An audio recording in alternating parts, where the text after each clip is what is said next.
Sobat Maestro, sesaat lagi kita akan bersama-sama mengikuti program Hidup Sehat Pilihan Kita. Selamat mendengarkan.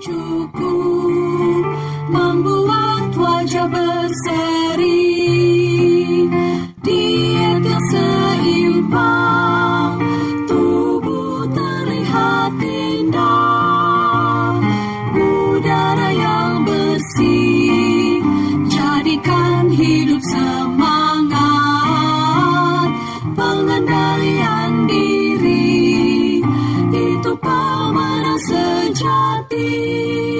Hidup sehat, anugerah Tuhan. Hidup sehat, sangat berharga. 10 hukum kesehatan. Gonzales dan kawan-kawan mengutip Miner dan kawan-kawan dalam publikasi ilmiah mereka pada tahun 2012 mengatakan bahwa bukti-bukti ilmiah menunjukkan bahwa menjaga keseimbangan makanan dan olahraga, kalori yang masuk dan kalori yang keluar, sangat penting. Tidak hanya untuk umur panjang, tetapi juga untuk kualitas hidup menjalani hari-hari umur panjang tersebut. Inilah sebenarnya kerinduan kita bersama. Hidup sampai 120 tahun, tetapi tetap sehat dan berkualitas. Di bidang nutrisi, hal ini dapat dicapai dengan kesadaran penuh mengatur atau mengurangi asupan jumlah makanan kita. Nah, berbicara tentang kekurangan, ini kebalikan dari kelebihan kalori. Apabila seseorang tidak mau makan atau tidak nafsu makan karena penyakit, maka kita masih dapat mengubah bentuk makanan menjadi makanan yang cepat diasup, tanpa perlu dikunyah, seperti membuat makanan menjadi makanan cair, apakah dengan di-blend atau yang kita sebut sebagai blenderized formula, atau kita berikan makanan cair formula khusus yang sering kita sebut sebagai susu formula. Bila dengan metode ini, pasien tetap kekurangan makanan, maka kita bisa memasang jalur langsung ke lambung yang kita kenal dengan selang makanan atau selang NGT. Bila ini pun tidak memungkinkan karena satu dan lain hal, maka kita bisa memberikan nutrisi langsung ke dalam darah dengan infus makanan, sehingga seseorang bisa dijamin ketercukupan nutrisinya dari sisi kuantitas atau jumlah, walaupun tidak bisa makan. Tetapi, bila masalah yang dihadapi justru adalah kelebihan makanan, dan ini pasti sangat terkait dengan kebiasaan seseorang yang lama-kelamaan bisa menjadi penyakit, maka hal ini tidak ada solusinya. Selain orang itu sendiri yang berusaha untuk mengendalikan dirinya, mengurangi makan dengan upaya yang sangat besar. Penulis Ellen G. White sekitar 150 tahun yang lalu sudah menuliskan bahwa bahaya yang mengancam kita bukannya timbul dari serba kekurangan, tetapi dari kelimpahan. Kita senantiasa tergoda untuk melampaui batas. Penelitian Garcia dan kawan-kawan yang dipublikasi tahun 2018 menuliskan bahwa penderita penyakit jantung memiliki berbagai masalah bahkan terkait kondisi psikologisnya, yaitu kecemasan, stres, kemarahan, dan depresi. Dan salah satu hal yang dilakukan untuk mengatasi semua ini adalah dengan makan banyak, karena memberikan efek menenangkan dan puas. Tapi di sisi yang lain, efek dari overeating ini menyebabkan penimbunan jaringan lemak dan inflamasi yang akhirnya akan memperburuk kondisi atau keadaan orang tersebut.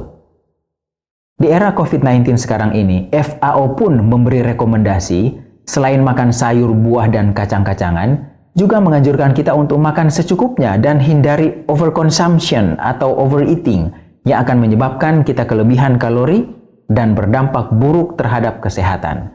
Selanjutnya meningkatkan risiko kita terhadap penyakit infeksi maupun penyakit kronis degeneratif. Alasan yang sama dengan Garcia juga disampaikan oleh FAO bahwa kita makan banyak kadang-kadang terjadi karena kita mencari kesenangan dari makanan. Ingat bahwa kita makan karena kita butuh, bukan karena kita senang. Makan untuk hidup dan bukan hidup untuk makan. Bapak dan Ibu, pengaturan jumlah tidak berlaku hanya untuk makanan yang tidak sehat, tetapi juga untuk makanan yang kita sebut sebagai makanan yang sehat. Karena pada prinsipnya, masalah pengaturan kuantitas atau jumlah makan akan berlaku untuk semua jenis makan yang punya nilai kalori. Perlu kita ketahui bahwa makanan berbasis tumbuh-tumbuhan utuh pun ada yang memiliki kandungan kalori yang sangat tinggi. Inilah yang kadang-kadang menjebak kita, sehingga nasihat dari buku petunjuk diet dan makanan Anda oleh Ellen G. White mengatakan bahwa bukan berarti kalau seseorang sudah membuang bahan makanan yang merusak, maka dia dapat memakan sebanyak yang dia suka. Kebiasaan makan terlalu banyak akan merusak mesin tubuh dan menghalangi pekerjaannya, walaupun makanan itu berkualitas tinggi. Nah, mari kita perhatikan tabel berikut ini dan perhatikan jumlah kalori bahan makanan tumbuhan utuh. Ini bukan minyak dan bukan lemak hewani. Tabel ini berdasarkan berat yang sama, dalam hal ini gram atau 100 gram. Dalam tabel ini kita melihat bahwa jenis makanan kacang-kacangan, kelompok kacang-kacangan atau nuts, memiliki kandungan kalori yang sangat tinggi, di mana untuk 100 gramnya saja akan memberi kalori seperti 1 kali makan besar lengkap dari seorang manusia. Ya. Macadamia 716 kalori untuk 100 gramnya. Daging kelapa kering 660. Kacang tanah 585, almond 607 ya. Wijen yang dikeringkan itu 573. Chia seed yang dikeringkan mencapai 490. Jumlah kalori dari 1 kali makan besar seorang dewasa sehat. Menariknya, sekitar 150 tahun yang lalu, hal ini sudah diamarkan oleh Ellen G. White dalam tulisannya sebagai berikut. Saya telah mendapat petunjuk bahwa makanan kacang-kacangan sering digunakan dengan tidak bijaksana karena terlalu besar perbandingannya. Sebagian kacang-kacangan tidak bergizi setinggi yang lain. Buah almond lebih baik dari kacang tanah, tetapi kacang tanah dalam kuantitas yang terbatas dapat digabung dengan biji-bijian untuk menghasilkan makanan enak yang mudah dicerna. 3 tahun yang lalu saya menerima surat yang mengatakan begini, saya tidak dapat memakan makanan kacang-kacangan, perut saya tak dapat menerimanya. Lalu diberikanlah beberapa resep pada saya dapati bahwa ada bahan lain yang harus dicampur dengan itu supaya cocok cita rasanya, dan jangan menggunakan perbandingan yang begitu besar. Bapak dan Ibu perhatikan kalimat berikutnya, 1/10 sampai 1/6 bagian kacang-kacangan sudah cukup. Bervariasi menurut campuran, kami mencobanya dan ini berhasil. Bila kita coba konversi tulisan 150 tahun lalu ini dengan anjuran 1 porsi makanan kacang-kacangan yang dianjurkan saat ini di bidang nutrisi, maka kita akan menemukan kecocokan. Ini hal yang luar biasa. Mari kita lihat.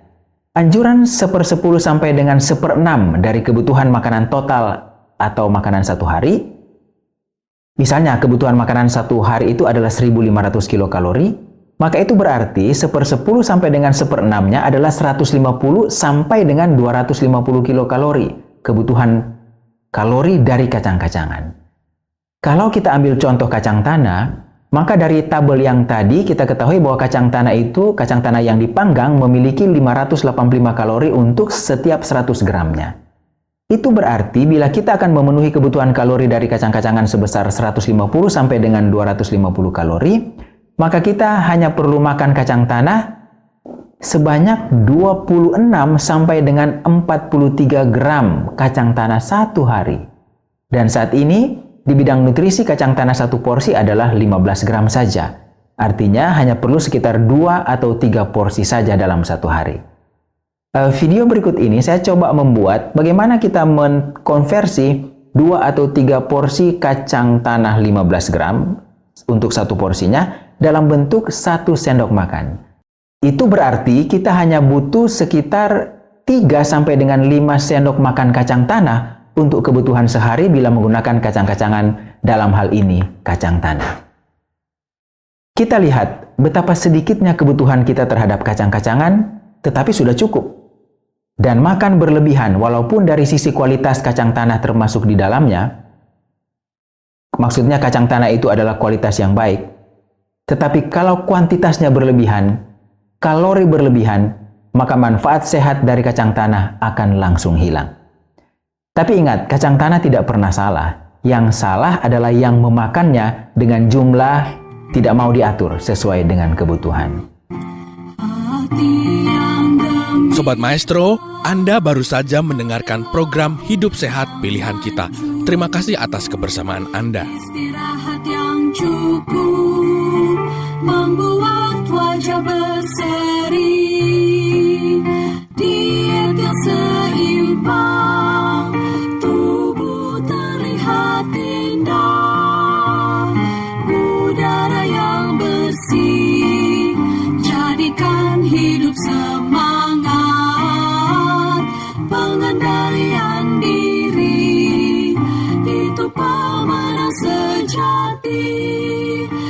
hidup sehat, anugerah Tuhan.